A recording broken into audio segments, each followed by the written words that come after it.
امرتسر سے special train دوپہر 2 بجے کو چلی اور 8 گھنٹوں کے بعد مغل پورہ پہنچی۔ راستے میں کئی آدمی مارے گئے، متعدد زخمی ہوئے اور کچھ ادھر ادھر بھٹک گئے۔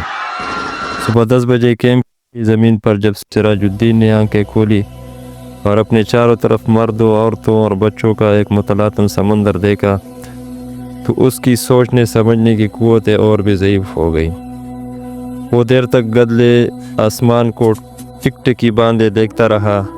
یوں تو کیمپ میں ہر طرف شور برپا تھا، لیکن بوڑھے سراج الدین کے کان جیسے بند تھے۔ اسے کچھ سنائی نہیں دیتا تھا۔ کوئی اسے دیکھتا تو یہ خیال کرتا کہ وہ کسی گہری فکر میں غرق ہے، مگر ایسا نہیں تھا۔ اس کے ہوش و حواس شل تھے، اس کا سارا وجود خلا میں معلق تھا۔ گدلے آسمان کی طرف بغیر کسی ارادے کے دیکھتے دیکھتے سراج الدین کی نگاہیں سورج سے ٹکرائی، اس کے وجود کے رگ و ریشے میں اتر گئی اور وہ جاگ اٹھا۔ اوپر تلے اس کے دماغ پر کئی تصویریں دوڑ گئی: لوٹ، آگ، باغم باغ، اسٹیشن، گولیاں، رات اور سکینہ۔ سراج الدین ایک دم اٹھ کھڑا ہوا اور پاگلوں کی طرح اس نے اپنے چاروں طرف پھیلے ہوئے انسانوں کے سمندر کو کنگالنا شروع کیا۔ پورے 3 گھنٹے وہ سکینہ سکینہ پکارتا کیمپ میں خاک جانتا رہا، مگر اسے اپنی جوان اکلوتی بیٹی کا کوئی پتہ نہ چلا۔ چاروں طرف ایک دھاندلی سی مچی تھی، کوئی اپنا بچہ ڈھونڈ رہا تھا، کوئی ماں، کوئی بیوی اور کوئی بیٹی۔ سراج الدین تک ہار کر ایک طرف بیٹھ گیا اور حافظے پر زور دے کر سوچنے لگا کہ سکینہ اسے کب اور کہاں جدا، لیکن سوچتے سوچتے اس کا دماغ سکینہ کی ماں کی لاش پر جم جاتا، جس کی ساری انتڑیاں باہر نکلی ہوئی تھی۔ اس سے آگے وہ اور کچھ نہ سوچ سکا۔ سکینہ کی ماں مر چکی تھی۔ اس نے سراج الدین کی آنکھوں کے سامنے دم توڑا تھا، لیکن سکینہ کہاں تھی جس کے متعلق اس کی ماں نے مرتے ہوئے کہا تھا: مجھے چھوڑو اور سکینہ کو لے کر جلدی یہاں سے بھاگ جاؤ۔ سکینہ اس کے ساتھ ہی تھی، دونوں ننگے پاؤں بھاگ رہے تھے۔ سکینہ کا دوپٹہ گر پڑا تھا، اسے اٹھانے کے لیے اس نے رکنا چاہا تھا، مگر سکینہ نے چلا کر کہا تھا: باجی چھوڑیے، لیکن اس نے دوپٹہ اٹھا لیا تھا۔ یہ سوچتے سوچتے اس نے اپنے کوٹ کی ابری ہوئی جیب کی طرف دیکھا اور اس میں ہاتھ ڈال کر ایک کپڑا نکالا۔ سکینہ کا وہی دوپٹہ تھا، لیکن سکینہ کہاں تھی؟ سراج الدین نے اپنے تھکے ہوئے دماغ پر بہت زور دیا، مگر وہ کسی نتیجہ پر نہ پہنچ سکا۔ کیا وہ سکینہ کو اپنے ساتھ اسٹیشن تک لے آیا تھا؟ کیا وہ اس کے ساتھ ہی گاڑی میں سوار تھا؟ راستے میں جب گاڑی روکی گئی تھی اور بلوائے اندر گھس آئے تھے تو کیا وہ بے ہوش ہو گیا تھا جو وہ سکینہ کو اٹھا کر لے گئے؟ سراج الدین کے دماغ میں سوال ہی سوال تھے، جواب کوئی بھی نہیں تھا۔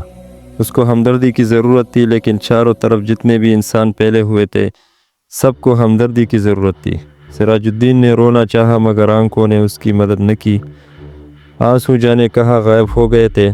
چیر اس کے بعد جب ہوش و حواس کسی قدر درست ہوئے تو سراج الدین ان لوگوں سے ملا جو اس کی مدد کرنے کے لیے تیار تھے۔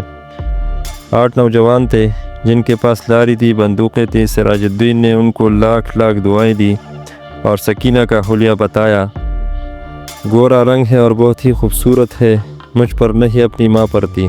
عمر 17 برس کے قریب ہے، آنکھیں بڑی بڑی، بال سیاہ، داہنے گال پر موٹا سا تل، میری اکلوتی لڑکی ہے، ڈھونڈ لاؤ، تمہارا خدا بھلا کرے گا۔ رضاکار نوجوانوں نے بڑے جذبے کے ساتھ بوڑھے سراج الدین کو یقین دلایا کہ اگر اس کی بیٹی زندہ ہوئی تو چند ہی دنوں میں اس کے پاس ہوگی۔ 8 نوجوانوں نے کوشش کی، جان ہتھیلیوں پر رکھ کر وہ امرتسر گئے۔ کئی عورتوں، کئی مردوں اور کئی بچوں کو نکال کر انہوں نے محفوظ مقاموں پر پہنچایا۔ 10 روز گزر گئے، مگر انہیں سکینہ کہیں نہ ملی۔ ایک روز وہ اسی خدمت کے لیے لاری پر امرتسر جا رہے تھے کہ چھیارٹا کے پاس سڑک پر انہیں ایک لڑکی دکھائی دی۔ لاری کی آواز سن کر وہ بد کیا اور بھاگنا شروع کر دیا۔ رضاکاروں نے موٹر روکی اور سب کے سب اس کے پیچھے بھاگے۔ ایک کھیت میں انہوں نے لڑکی کو پکڑ لیا، دیکھا تو بہت خوبصورت تھی، داہنے گال پر موٹا سا تل تھا۔ ایک لڑکے نے اس سے کہا: گھبراؤ نہیں، کیا تمہارا نام سکینہ ہے؟ لڑکی کا رنگ اور بھی زرد ہو گیا۔ اس نے کوئی جواب نہ دیا، لیکن جب تمام لڑکوں نے اسے دم دلاسا دیا تو اس کی وحشت دور ہو گئی اور اس نے مان لیا کہ وہ سراج الدین کی بیٹی سکینہ ہے۔ 8 رضاکار نوجوانوں نے ہر طرف سکینہ لاری میں بٹھا دیا۔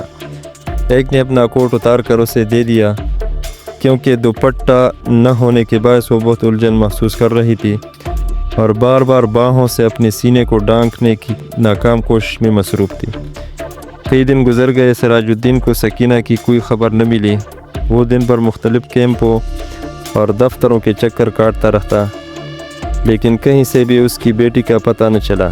رات کو وہ بہت دیر تک ان رضاکار نوجوانوں کی کامیابی کے لیے دعائیں مانگتا رہا، جنہوں نے اس کو یقین دلایا تھا کہ اگر سکینہ زندہ ہوئی تو چند دنوں ہی میں وہ اسے ڈھونڈ نکالیں گے۔ ایک روز سراج الدین نے کیمپ میں ان نوجوان رضاکاروں کو دیکھا، لاری میں بیٹھے تھے۔ سراج الدین بھاگا ان کے پاس گیا۔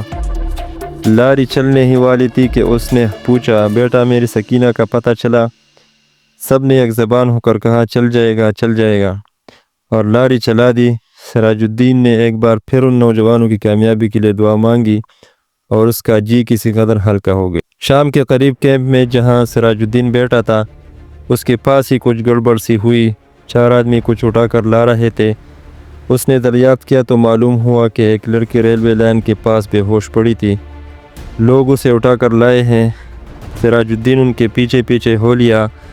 لوگوں نے لڑکی کو اسپتال والوں کے سپرد کیا اور چلے گئے۔ کچھ دیر وہ ایسے ہی گڑے ہوئے لکڑی کے کھمبے کے ساتھ لگ کر کھڑا رہا، پھر آہستہ اندر چلا گیا۔ کمرے میں کوئی بھی نہیں تھا۔